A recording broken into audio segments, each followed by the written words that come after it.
वीरभद्र ने जाकर के वहां पर फूका आदि को सबको मारा। दक्ष प्रजापति अहंकार में थे, दक्ष प्रजापति का सिर काट दिया। दक्ष प्रजापति को क्या था, मैं, जहां मैं शब्द आ गया वहां सब बेकार हो गया।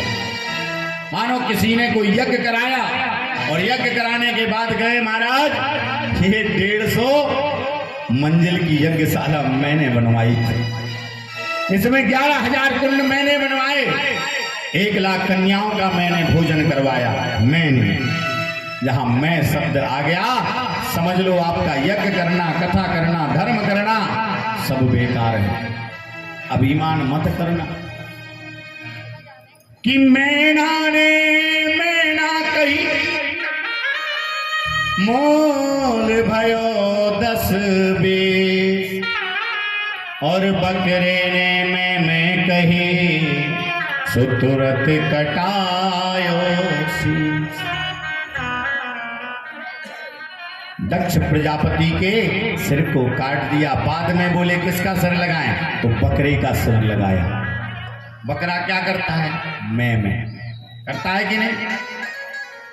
और जिसने पाप किया, अभिमान किया, उसको कसाई के घर का बकरा बनाया जाता है। बोले कसाई के घर का बकरा क्यों, बोले कसाई के घर में अनेकों बकरे बंधे रहते हैं, और जब किसी बकरे की बलि दी जाती है तो मरने वाले से ज्यादा देखने वाले को कष्ट होता है कि हमारा भी नंबर आविर्भाव हुआ है। इसलिए मैं नहीं, अभिमान नहीं करना चाहिए, पाप नहीं करना चाहिए।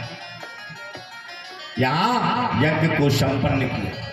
अब यहां माता सती ने अपना शरीर त्याग दिया। बोले बाबा उस शरीर को लिए पागल हो रहे हैं, तो सुदर्शन चक्र से भगवान विष्णु ने उसके 51 टुकड़े कर दिए। जो जगह जगह शक्ति पीठ हैं वो सब माता शरीर सती के सती शरीर से गिरे हुए अंश। यहां पर माता सती हिमालय पर्वत के यहां जन्म लेती है, मैना के। और क्या कहलाई, माता पार्वती।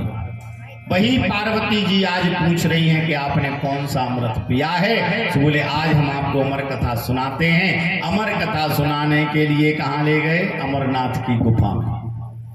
अब बोले कथा के कुछ नियम हैं। क्या, कथा को पीछे से नहीं सुनना चाहिए, कथा को मान सम्मान से सुनना चाहिए, व्यास गद्दी से ऊंची आसन पर नहीं बैठ करके सुनना चाहिए। अब आज तो व्यास गद्दी के सामने पांव पसार लेते सुन लगा। भगवान बोले चारों तरफ देखो, सबको भगा दिया। एक अंडा पड़ा हुआ था, बोले अंडा क्या बिगाड़ेंगे। और जैसे ही कथा शुरू हुई तो बोले आपको शब्द ओंकार शब्द बोलना है। माता पार्वती ओंकार शब्द बोल रही हैं। यहाँ अंडे में से तोता निकल आया। तोता नकल करने में बहुत फास्ट होता है। अब तोता जब हूं कर रहा ओम ओम, माता जी 3 दिन के बाद सो गई। ओंकार शब्द कहते कहते कथा पूरी हो गई। और जैसे ही भोले बाबा ने कहा बोले भागवत भगवान की जय हो,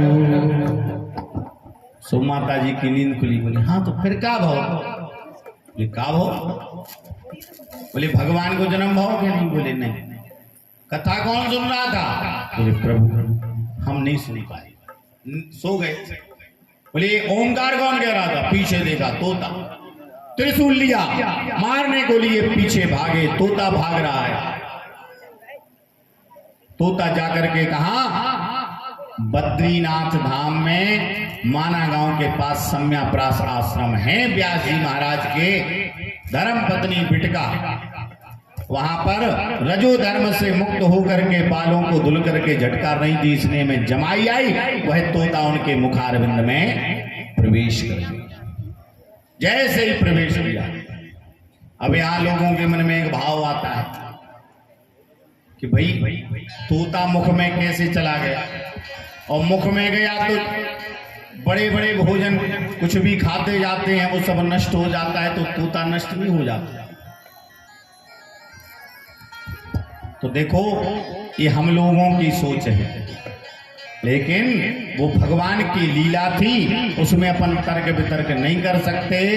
इसमें रथ को नहीं दोष गुसाई, रथ को नहीं दोष गुसाई, रवि पावन सुर सरी की नाई, रवि पावन सुर सरी की नाई, समरथ को दोष गुसाई, समरथ को दोष गुसाई, समरथ को दोष गुसाई। जब तोता पेट में चला गया, भोले बाबा आए, बोले देवी मेरे शत्रु को बाहर निकाल दो। मैया बोली कौन सा शत्रु? बोले वही शत्रु जो तुम्हारे पेट में चला गया। बोले अच्छा हमारे पेट में गया वो तुम्हारा शत्रु है, ये बताइए हमारे पेट में है तो हमारा पुत्र हुआ? बोले हाँ। बोले कोई माँ अपने पुत्र को शत्रु के सामने छोड़ेगी क्या? भगवान क्षमा करें, अब वो हमारे पेट में है, हमारा पुत्र है, सो कृपा करो कि आप पुत्र बन के पधारो। बोले ठीक है। बोले बाबा लौट गए, लौट करके गए सो मैया ने पूछा जा बताओ मारे आए? बोले नहीं। उन्हें गलती क्या करी थी? बोले अमर कथा सुनी थी। अमर कथा को प्रभाव क्या है? बोले अमर हो जाओ। बोले जब उन्हें अमर कथा सुन ली वो अमर हो गो, फिर अपन मार भी भाई को कुआ। बोले सत्य बताएं, क्रोध में आंखें बंद हो जाती हैं, मुंह खुल जाता है, और हमें जो नहीं करना चाहिए वो कर बैठते हैं, जो नहीं बोलना चाहिए वो बोल जाते हैं। इस प्रकार से सुखदेव जी महाराज गर्भ में पहुंच गए। अब इन्होंने गर्भ में ज्ञान लिया है, 12 वर्ष हो गए बाहर नहीं आ रहे थे। भगवान व्यास जी महाराज बोले बाहर आ जाओ। बोले हम नहीं आएंगे, नारायण भगवान की माया हमें फंसा लेगी, डस लेगी। बोले भैया हम लिखित में देंगे। व्यास जी भी विष्णु स्वरूप हैं, व्यासस्य विष्णु रूप है। भगवान नारायण को बुलाया, बोले भैया हमारी माया तुमको नहीं डसेगी, बाहर आ जाओ। बाहर आए, अपने हाथ से अपना नरा काटा और चल दिए।